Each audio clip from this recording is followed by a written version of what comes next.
Bismillahirrahmanirrahim. Assalamualaikum warahmatullahi wabarakatuh. Kami dari kelompok 4. Pada pertemuan kali ini kami akan membahas landasan teknologi pendidikan. Adapun anggota dari kelompok 4 yaitu Andi Tenri Ampa Nurfitria Papada, saya sendiri Andi Nurfadillah Fitiana Najwa, Andi Nur Zahratul Jannah, Makfirah Herman, Siti Fatimah Kadir, dan yang terakhir Alifia Nabila. Pada submateri kali ini kami membaginya menjadi pengertian dan konsep teknologi pendidikan, yang kedua perkembangan teknologi pendidikan, dan yang ketiga penerapan teknologi pendidikan. Adapun submateri yang pertama akan dibacakan oleh Andi Nur Zahratul Jannah dan Andi Tenri Ampa. Kepadanya saya silahkan. Terima kasih atas kesempatan yang diberikan. Saya akan memaparkan tentang pengertian dari teknologi pendidikan.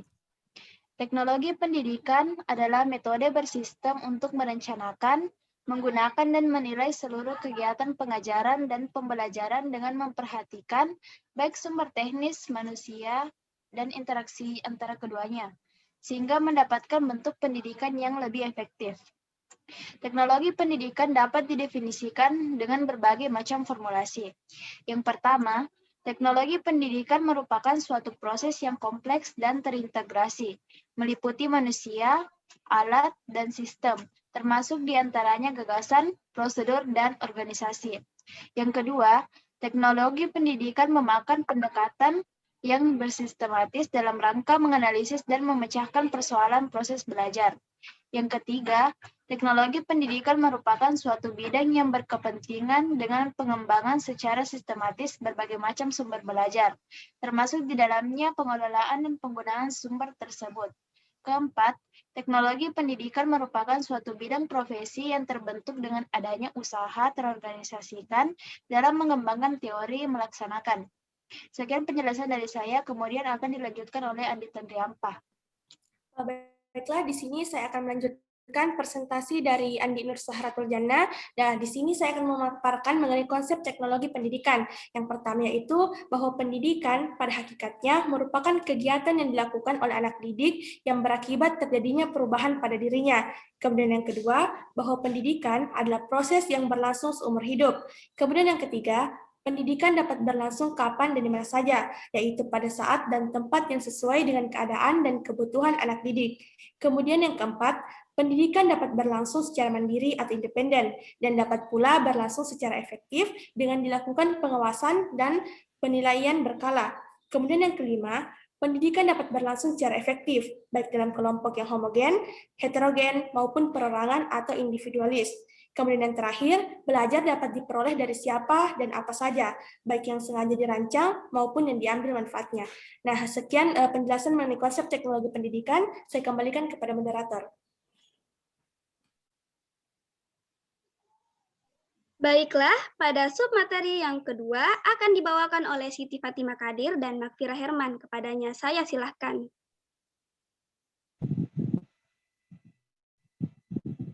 Terima kasih atas kesempatan yang diberikan. Saya akan menjelaskan tentang perkembangan teknologi pendidikan. Pada tahun 1960-an, teknologi pendidikan menjadi salah satu kajian yang banyak mendapat perhatian di lingkungan ahli pendidikan. Pada awalnya, teknologi pendidikan merupakan kelanjutan perkembangan dari kajian-kajian tentang penggunaan audiovisual dan program belajar dalam penyelenggaraan pendidikan. Perkembangan kajian teknologi pendidikan menghasilkan berbagai konsep dan praktek pendidikan yang banyak memanfaatkan media sebagai sumber belajar.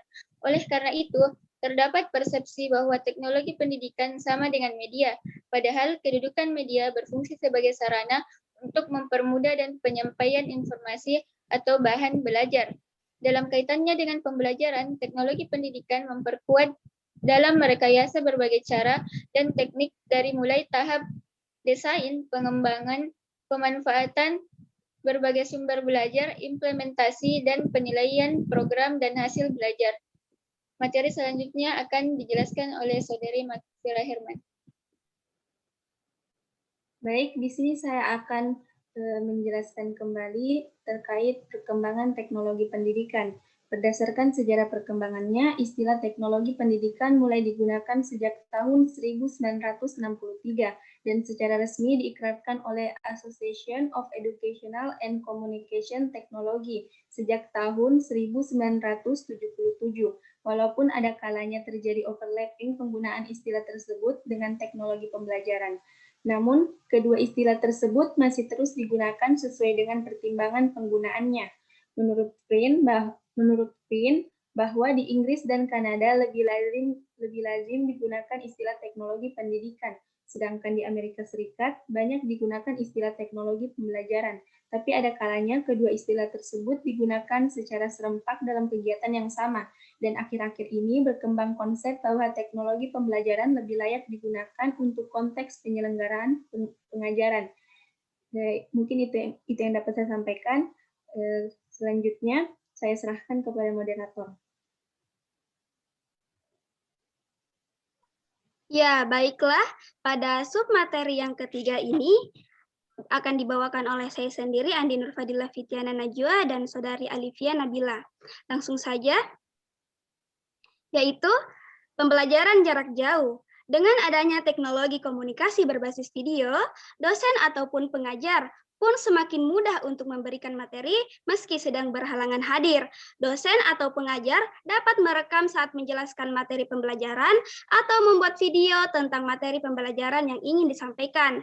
Atau dosen dan pengajar dapat melakukan komunikasi jarak jauh dengan memanfaatkan platform komunikasi berbasis video seperti yang disediakan oleh Google Meet dan Zoom.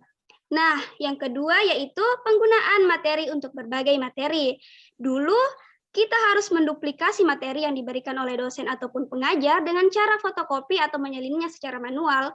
Tetapi kini kita tidak perlu lagi terburu-buru fotokopi materinya. Nah, kita dapat dengan mudah menyalin file soft copy materi tersebut. Nah, yang ketiga yaitu e-report. Nah, e-report ini merupakan laporan pencapaian siswa yang diterbitkan secara online. Nah, dengan adanya e-report, sekolah tidak perlu lagi menulis pencapaian siswa secara manual di buku raport.